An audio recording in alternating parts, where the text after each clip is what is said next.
It's January in Ohio, and that means it's agronomy and seed meeting time.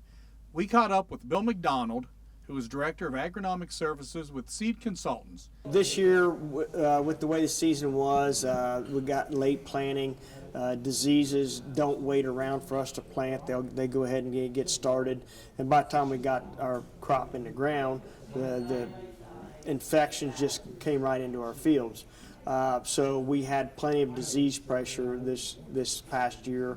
Gray leaf spot, northern corn leaf bite is the big ones in our area, and they got a good foothold right from the get-go because we had plenty of moisture, we had plenty of heat, so there was nothing to stop the disease pressure from moving.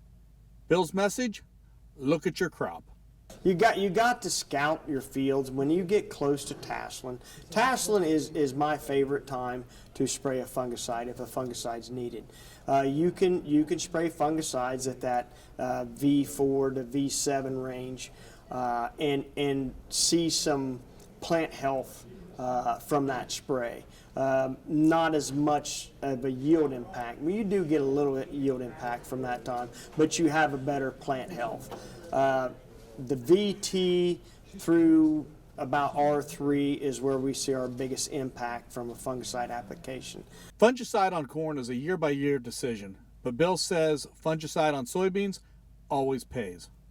Fungicide on beans, in 30 years of spraying fungicide on beans, well, not quite 30, probably 20, I've never seen a farmer not get a return on investment from spraying soybeans.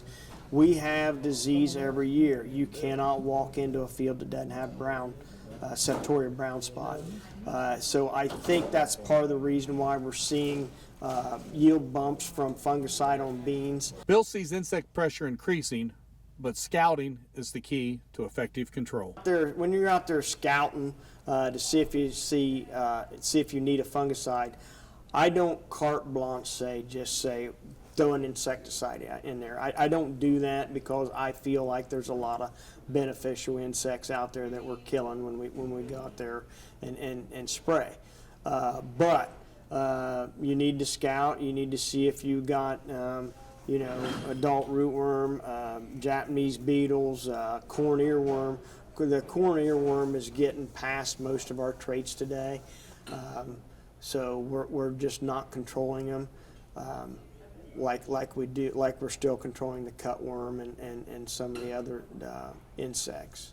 You have to get out in your fields and look. Get out there and look yourself. See what you've got. You know where your problem areas are in the field. You're in the combine every year. You know that field intimately. You know where to go look. So if you've got a problem area that you know has been a problem, let's get out there and maybe we'll find out that we got an insect problem. We got a disease pressure in that area. So the only way you're going to do it, is to do it yourself.